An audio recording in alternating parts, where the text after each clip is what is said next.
après la performance de Yass, je vais tenter d'aborder un sujet que je trouve profond.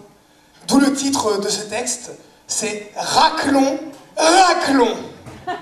Outil de serpillage nécessitant un trou béant pour les petits comme les géants, symbole, s'il en est, une sorte de partage. Vous devinez? Elle vous soulage, elle vous rassure, elle vous réchauffe, elle vous écœure peut-être.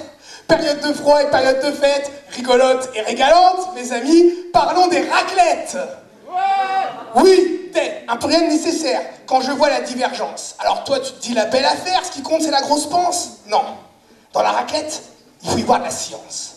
Alors, raclons, raclons. En effet, il y a la raclette familiale, avec toujours un oncle bourré, un môme qui chiale, et de tout en quantité.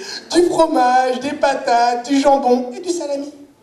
Certains et certaines s'arrêtent, alors, émus, hypnotisés par leur ami, la machine, qui accueille, tour à tour, ces poêlons frémissant de graisse, et sans sa grâce, elle n'a de cesse de recevoir dans des va-et-vient phalliques le délicat, le coulant, l'odorant fromage, hérissant le poil, les poils, tous les poils sous des culs mieux épilés.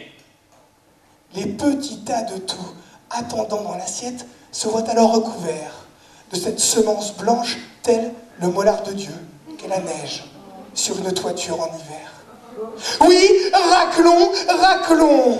Et d'autres font des gros tas de tout. Leur assiette, un tas ubuesque, une assiette gigantesque, et une surveillance nonchalante mais efficace de chacun de vos fromages, ou presque.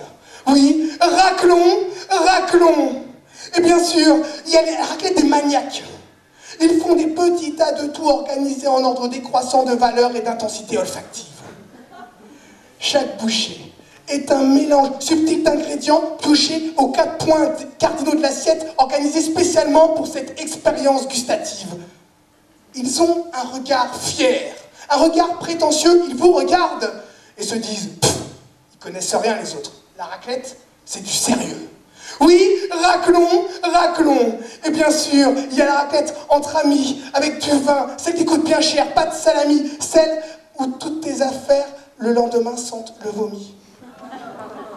Éparpouillé de gargouillis dans le bide, tu finis les restes et passes le tantôt assis sur la cuvette humide. Oui, raclons, raclons.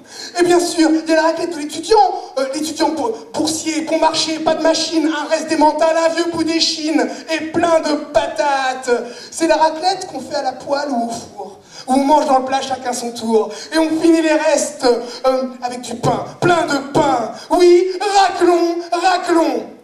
Et bien sûr, il y a la raclette des autres, une raclette sans fromage, une raclette sans viande, une raclette sans saveur, une raclette qu'on ne partage pas, une raclette du pauvre seul.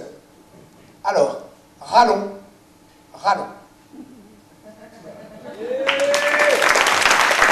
Je vais